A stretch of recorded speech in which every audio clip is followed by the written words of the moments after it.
बिस्मिल्लाहिर्रहमानिर्रहीम इय्याका नअबुदु व इय्याका नस्तईन। अस्सलामु अलैकुम प्यारे व्यूअर्स, आज मैं आपके लिए कुकिंग तो नहीं कर रही, लेकिन मैं आज किचन से ही रिलेटेड आपके साथ मैं कुछ शेयर कर रही हूँ। ये हर घर में कहीं ना कहीं आए दिन इस तरह हो जाता है। ज़रा सी गफलत, ज़रा सी लापरवाही से हमारा कोई ना कोई बर्तन जल जाता है, जो हमारे लिए फिर परेशानी का सबब बन जाता है और धोना बहुत ज़्यादा मुश्किल हो जाता है। तो ऐसा हमारे साथ भी हुआ। हमारी देगची जल गई, दूध हमने रखा, थोड़ी सी गफलत से ये काफ़ी जल चुकी है। तो अब हम इसको सोच रहे हैं कि किस तरह साफ़ करें। तो मुझे मेरी अम्मी का एक टोटका याद आया है, तो चले मैं वो टोटका आपके सामने आपके साथ शेयर करती हूँ और देखते हैं हमारी देगची किस तरह से साफ़ होती है। देखें अभी बस ये देगची अच्छी खासी जली हुई है। मैंने इसको साफ़ करने की कोशिश की, साफ़ नहीं हुई। तो अब मैं ये दूसरा तरीका कर रही हूँ, अपनी अम्मी का टोटका इसको शेयर कर रही हूँ आपके साथ भी। तो हम चूल्हे के नीचे आग जला लेंगे और देगची के ऊपर अच्छी तरह से इसको और जला लेंगे। तो देखें किस तरह ये साफ़ होती है। व्यूअर्स, मैंने देगची को चूल्हे पे रख दिया है और ये आपके सामने आग जल रही है इसके नीचे कि किस तरह फिर ये धुआं छोड़ देगी और खूब जलेगी। लेकिन आपने परेशान नहीं होना, घबराना नहीं है। ये देखें आपके सामने मैंने ये देगची रखी है। अब मैं इसको आगे आप देखें, ये छुरी के साथ मैं आहिस्ता आहिस्ता इसको रगड़ रही हूँ और वो सारा जो जला हुआ हिस्सा था वो अब आहिस्ता आहिस्ता उतरने लगा है। अब ये कुछ कुछ तो साफ़ हो रही है, देखते जाएं। अब ये काफ़ी इसकी शक्ल नज़र आ रही है देगची की और मैं इसको छुरी की मदद से साफ़ करती जा रही हूँ। देखें भी बस, अब मैं इसमें ऑयल डाल रही हूँ। ये काला ऑयल कहलाता है, बर्तन साफ़ करने वाला।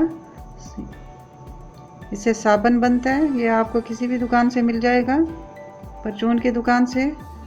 तो ये आप लें और थोड़ा सा इसके अंदर डालें और फिर थोड़ा सा पानी डाल के तो ऐसे चारों तरफ से मैंने उसको फैला दिया।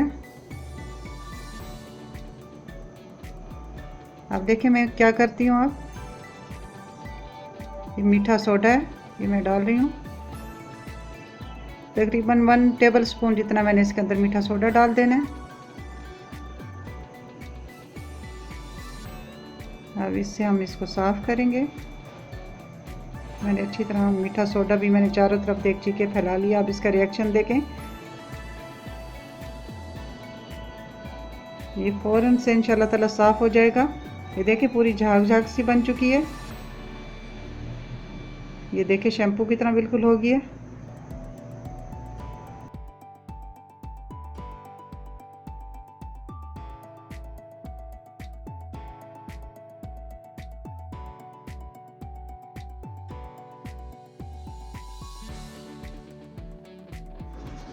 देखें भी बस 5 मिनट हो चुके हैं मैंने इनको रखा था।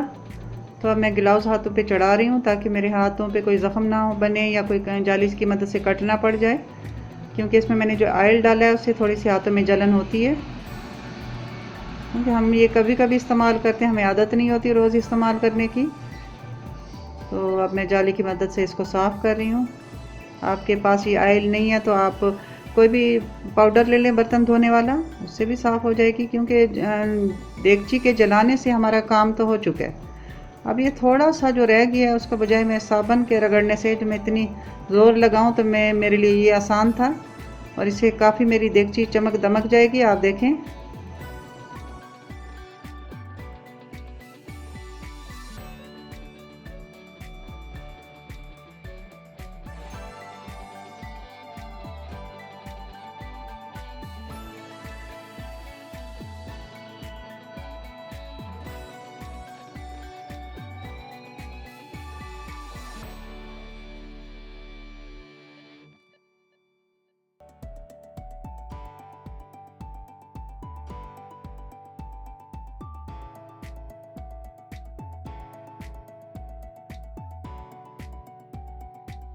देखें भी बस देगची मैंने आपके सामने साफ़ की, ये किस तरह माशाल्लाह चमक गई है।